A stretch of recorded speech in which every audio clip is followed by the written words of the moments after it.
भगवान विष्णु के अवतार के बारे में तो सभी लोग जानते हैं, लेकिन भगवान शिव के अवतारों के बारे में बहुत ही कम लोगों को पता हो।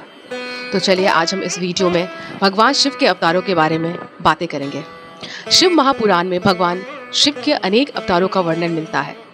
कहीं कहीं उनके 24 तो कहीं 19 अवतारों के बारे में उल्लेख मिलता है। वैसे शिव के अंशावतार भी बहुत हुए हैं, हालांकि शिव के कुछ अवतार तंत्र मार्गी हैं तो कुछ दक्षिण मार्गी हैं।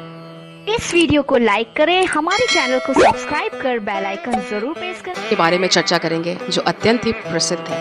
पहला है वीरभद्र अवतार। वीरभद्र को भगवान शिव का गण माना जाता है। कहा जाता है यह अवतार उनकी जटा से उत्पन्न हुआ था। जब भगवान शिव के राजा दक्ष द्वारा आयोजित यज्ञ में माता सती ने अपनी देह का त्याग किया था, तब क्रोधवश भगवान शिव ने अपने सिर से एक जटा उखाड़ी और उसे पर्वत के ऊपर पटक दिया। उस जटा के पूर्व भाग से महा भयंकर वीरभद्र प्रकट हुआ। शिव के इस अवतार ने दक्ष के यज्ञ का विध्वंस कर दिया था और दक्ष का सिर काटकर शिव के सामने रख दिया था। बाद में भगवान शिव ने राजा दक्ष के सिर पर बकरे का सिर लगाकर उन्हें वापस जिंदा कर दिया था। तब से उनका यह अवतार बहुत ही चर्चा में है। शिव जी का दूसरा अवतार है जो कि काफी चर्चित है, पिप्पलाद अवतार। कथा है कि पिप्पलाद ने देवताओं से पूछा, क्या कारण है कि मेरे पिता दधीची जन्म से पूर्व ही मुझे छोड़कर चले गए। देवताओं ने बताया, शनि ग्रह की दृष्टि के कारण ही ऐसा कुयोग बना। पिप्पलाद यह सुनकर बड़े क्रोधित हुए। उन्होंने शनि को नक्षत्र मंडल से गिरने का श्राप दे दिया। श्राप के प्रभाव से शनि उसी समय आकाश से गिरने लगे। देवताओं की प्रार्थना पर पिप्पलाद ने शनि को इस बात पर क्षमा किया कि शनि जन्म से लेकर 16 साल तक की आयु तक किसी को कष्ट नहीं देंगे। तभी से पिप्पलाद का स्मरण करने मात्र से शनि की पीड़ा दूर हो जाती है। शिव जी के तीसरे अवतार का नाम है नंदी अवतार। कथा अनुसार शिलाद नामक एक मुनि ब्रह्मचारी थे। वंश समाप्त होता देख उनके पितरों ने शिलाद से संतान उत्पन्न करने को कहा। शिलाद ने अयोनिज और मृत्युहीन संतान की कामना की। न सुनकर भगवान शिव उनकी तपस्या से काफी प्रसन्न हुए। तब शिव के वरदान से कुछ समय बाद भूमि जोतते समय शिलाद को भूमि से उत्पन्न एक बालक मिला। शिलाद ने उसका नाम नंदी रखा। शिव ने नंदी को अपना गणाध्यक्ष बनाया। मारुतों की पुत्री सुयशा के साथ नंदी का विवाह हुआ। शिव जी के चौथे अवतार का नाम है भैरव अवतार। कथा अनुसार एक बार ब्रह्मा और विष्णु स्वयं को श्रेष्ठ मानने लगे। इसी दौरान वहां तेज पुंज के मध्य एक पुरुषाकृति दिखलाई पड़ी। उन्हें देखकर ब्रह्मा जी ने कहा, चंद्रशेखर तुम मेरे पुत्र हो, अतः मेरी शरण में आ जाओ। ब्रह्मा की ऐसी बात सुनकर भगवान शिव को क्रोध आ गया। उन्होंने उस पुरुषाकृति से कहा, काल की भांति शोभित होने के कारण आप साक्षात कालराज हैं, भीषण होने से भैरव हैं। भगवान शंकर से इन वरों को प्राप्त कर काल भैरव ने अपनी अंगुली के नाखून से ब्रह्मा के 5वें सिर को काट दिया। ब्रह्मा का 5वां सिर काटने के कारण भैरव ब्रह्म हत्या के पाप से दोषी हो गए। काशी में भैरव को ब्रह्म हत्या के पाप से मुक्ति मिली। शिव महापुराण में भैरव को भगवान शंकर का पूर्ण रूप बताया गया है। शिव जी के 5वें अवतार का नाम है अश्वत्थामा अवतार। अश्वत्थामा काल, क्रोध, यम व भगवान शंकर के अंशावतार थे। महाभारत में गुरु द्रोणाचार्य के पुत्र अश्वत्थामा के एकमात्र ऐसे योद्धा थे जो युद्ध को कौरवों के पक्ष में करने की क्षमता रखते थे, लेकिन उन्हें युद्ध के अंत में सेनापति बनाया गया था। द्रोणाचार्य ने भगवान शिव को पुत्र रूप में पाने के लिए घोर तपस्या की थी। उनकी तपस्या से प्रसन्न होकर भगवान शिव ने उन्हें वरदान दिया कि वे उनके पुत्र के रूप में अवतीर्ण होंगे। समय आने पर सवंतिक रुद्र ने अपने अंश से द्रोण के बालशाली पुत्र अश्वत्थामा के रूप में अवतार लिया। ऐसी मान्यता है कि अश्वत्थामा अमर है तथा वह आज भी धरती पर ही निवास करते हैं। के छठे अवतार का नाम है शर्भावतार। भगवान शिव का छठा अवतार है शर्भावतार। शर्भावतार में भगवान शंकर का स्वरूप आधा मृग तथा शेष शरभ पक्षी का था। लिंग पुराण में शिव के शर्भावतार की कथा है।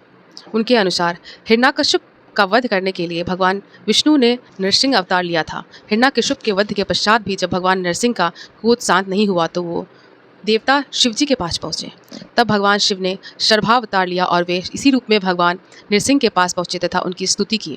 लेकिन नरसिंह की क्रोधाग्नि शांत नहीं हुई। यह देखकर शरभ रूपी भगवान शिव अपनी पूंछ में नरसिंह को लपेट ले उड़े। तब कहीं जाकर भगवान नरसिंह की क्रोधाग्नि शांत हुई।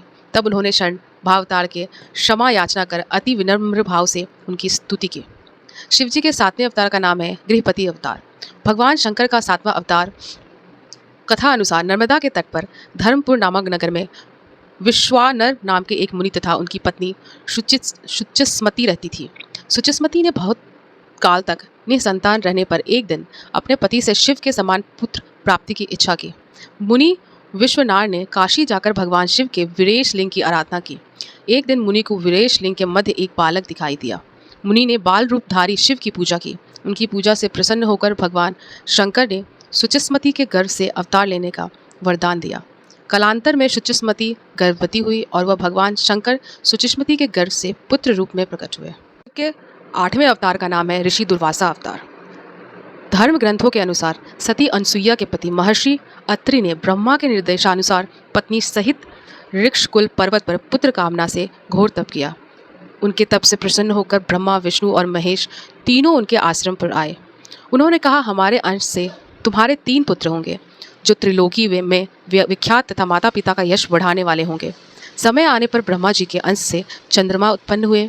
विष्णु के अंश से श्रेष्ठ संन्यास पद्धति को प्रचलित करने वाले दत्तात्रेय उत्पन्न हुए और रुद्र के अंश से मुनिवर दुर्वासा ने जन्म लिया। शिव जी के 9वें अवतार का नाम है हनुमान जी। शिव महापुराण के अनुसार देवताओं और दानवों को अमृत बांटते हुए शिव जी के 9वें अवतार का नाम है हनुमान जी। शिव महापुराण के अनुसार देवताओं और दानवों को अमृत बांटते हुए विष्णु जी के मोहिनी रूप को देखकर लीलावास शिव जी ने कामातुर होकर अपना वीर्यपात कर दिया। सप्तऋषियों ने उस वीर्य को कुछ पत्तों में संग्रहित कर लिया। समय आने पर सप्तऋषियों ने भगवान शिव के वीर्य को वनराज केसरी की पत्नी अंजनी के कान के माध्यम से गर्भ में स्थापित कर दिया, जिससे अत्यंत तेजस्वी एवं प्रबल पराक्रमी श्री हनुमान जी की उत्पत्ति हुई। शिव जी के 10वें अवतार का नाम है वृषभ अवतार। धर्म ग्रंथों के अनुसार इस अवतार में भगवान शिव ने विष्णु पुत्रों का संहार किया था। जब भगवान विष्णु दैत्यों को मारने पाताल लोक गए तो उन्हें वहाँ बहुत सी चंद्रमुखी स्त्रियां दिखाई पड़ी। विष्णु जी ने उनके साथ रमन करते हुए बहुत सारे पुत्र उत्पन्न किए। विष्णु के इन पुत्रों ने पाताल से पृथ्वी तक बड़ा उपद्रव किया। उनसे घबराकर ब्रह्मा जी ने ऋषि मुनियों को लेकर शिव जी के पास गए और रक्षा के लिए प्रार्थना करने लगे। तब भगवान शंकर ने वृषभ रूप धारण कर विष्णु पुत्रों का संहार किया था। अगर आपको वीडियो पसंद आए तो वीडियो को लाइक और सब्सक्राइब ज़रूर करें और कमेंट में हर हर महादेव लिखकर मुझे प्रोत्साहित करें। बहुत बहुत धन्यवाद।